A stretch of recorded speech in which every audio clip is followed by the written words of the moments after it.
Breaking news! Dave Castro has officially broken his silence on the erg and machine controversy that everybody has been talking about. Everybody has been talking about it.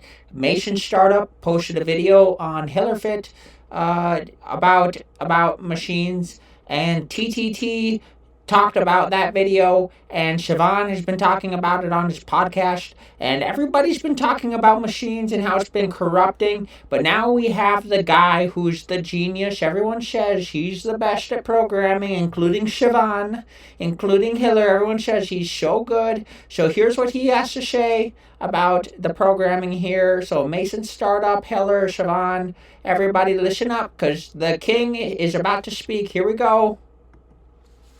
Use of machines in both competitions and everyday CrossFit gyms around the world, and compared to previous years, especially the good old days. So I'm going to break that comment up into two different discussion points.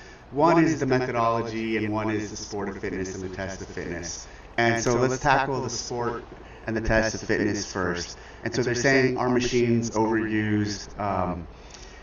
The first ever CrossFit Games workout, the first ever CrossFit game had one CrossFit workout. The first ever CrossFit Games had 3 workouts, and I say it had one CrossFit workout because the second workout was a run, or it's actually, and the final workout was was the CrossFit Total, which at the time we were running like a powerlifting meet. So the whole intent was we're going to have a strong event where the strong men would come and try to win that. We'd have a running event where the runners would come and try to win that. And we gave $500 for each of those. Wow. And then we had the CrossFit workout.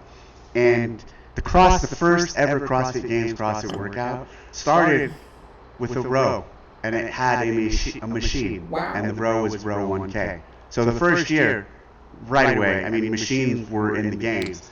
Over the years, after that, second year, I'd say the second year was definitely the worst programmed games ever in terms of just a well-rounded test of fitness. And why I say that is because I think the winning individual, it might have been Jason, but the winners, the people at the top individuals, they only did like in some 10 minutes of work or something like that. And it might have even been 6 or 7 minutes of work, because each event took them about 2 minutes to do. There was 4 events, so 8 minutes. And that was a fault of basically we just had open registration, and so we ended up getting 300 people very quickly signing up for it. So with that many people to put through workouts, it was, and the way Greg wanted to do it, where there was just rotating stations and people everywhere, it was the only way we were going to be able to get that many people through. So then the next year we had much different games, but even early on, so even before the concept to bike, we had another bike company provide bikes. We've had rowers, we've had bikes. Clearly, Airline. We've had the assault bike, which became the echo bike, and recently even the ski erg. Now, when you go back to, now let me take it, so in the games, let's stick with the games for a second. I think the question shouldn't be asked is, are machines taking over the games necessarily, or are they being used excessively? But because people are looking at it and just saying, look at machine. You need to really look at how the machines are used. And specifically, even in this year's games, when you take a look at the double workout that everyone's critical of, that had 2 machines, the machines in that event didn't mean anything. You had to do something, you had to actually work, but it really didn't, it wasn't like, oh, because you're a fast skier person or you're fast on the bike, you could win or lose the game from that, or the event from that. It really came down to, you had to go separation. You had to move quickly on that. Then you had to do the barbell stuff, pretty much unbroken or close to unbroken, and then you had to push it really hard on the burpees. He's saying the separation on the gymnastics, the chest bar and the bar muscle ups and the burpees were more than what the machine was. That's what he's saying. Some people would say different. Some people would say what Dave Castro is saying. I'll let you guys decide. Another example, so the 50 calories on the, so that's a lot, 50 calories on both ends of the Echo Bike. The The thing there, though, is it wasn't just an echo bike workout, because you had those 25 really deep, in-depth handstand push-ups. So when machines are in events at the games, which again they have been from the very first games First workout. you have to also then look at how they're used. If both of those workouts I described, if it was 50 echo bike, and like 20 standard handstand push-ups that weren't really deep, then that would be really biased towards the echo bike to a fault, because the 20 regular handstand push-ups, everyone can do quickly. But the 25 with the really significant depth that they had makes it a different beast. So, and even the row this year on the first workout, Minimal. So you look at someone like Hopper, he probably is the fastest rower in the field. He did good on that workout because of his running. He finished, I think, 7th or 8th.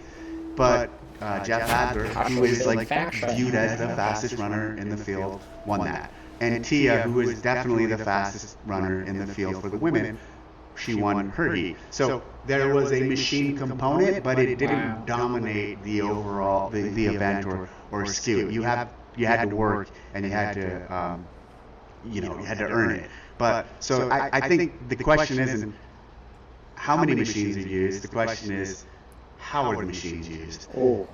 And wait till I put in the stepper. That's a deep cut. You guys think this is bad. Wait till we put the stepper in. You're all really going to freak out then. Oh my. Okay. And then to the methodology part of it. Again, it's the same thing. As soon as I got involved in CrossFit, when I first went into machines have been a part of CrossFit for as long as I've been doing CrossFit, and probably as long as Greg's been programming CrossFit. When I first went to his gym in CrossFit Santa Cruz, in Research Park, he had the downstairs, which had a lot of weights and all the standard CrossFit stuff, the whiteboards, and upstairs he had this like loft area that was full of machines. Wow. It was full of machines. It had steppers. It had even I think ellipticals. It had bikes, stationary bikes.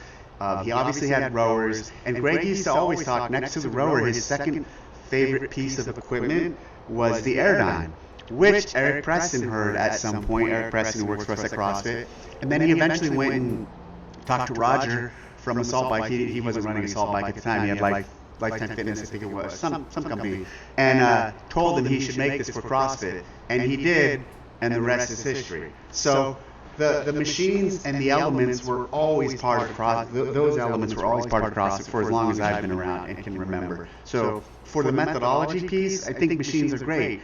They're a good way to get people moving. They're a good way to get the heart rate up, but not at the expense of compromising the other things. Like if you're just doing machines and burpees and not doing deadlifts or snatches or squats or overhead squats, then I have a problem with it. But if you're doing all the standard CrossFit movements and using skiers and using rowers and using bikes have been around forever in CrossFit, and using even steppers and some of these other machines in your programming, they open up a lot. They give people an ability to move and to get the heart rate up with, generally speaking, low skill things. You can argue of all those machines we've talked about, the rower definitely has more skill than just sitting on a bike or even on the echo bike. Skier also has some skill. So, but for the methodology and for people, I have no problem with the amount of machines that affiliates or CrossFit is programming, but only if you're not abandoning the other things, the complex movements, the movements that actually need to be taught and to be reinforced with good technique. So no issue in any sense with the movements in the games or with the machines in the games or the machines within the methodology. I think people have this ideal image of what CrossFit was in the beginning for them that doesn't involve machines, and that's just not the reality of it. Greg used to train this billionaire client, and he would always have him start. He would sit on the bike up in that loft, and they'd bike for 5 to 10 minutes, and they would debate on politics and Silicon Valley and all things not related to CrossFit. And so it's just machines have been part of the culture from the beginning. I myself sit on a bike to warm up a biker for 5 minutes every day regardless of what I'm going to do. And then I run for a mile, then I run a mile, and then I do the workout of the day from Well, he's Castro. doing the mile challenge with So, Hillary. no issue with the machines. Wow. Again, in the sport, you need to ask yourself, how is it being used? How is it an event? And obviously, there's been years where we've done a marathon on a machine, and I thought that was totally, that made total sense. It was more of a mental challenge. It was obviously very physical, but also a mental challenge. I'm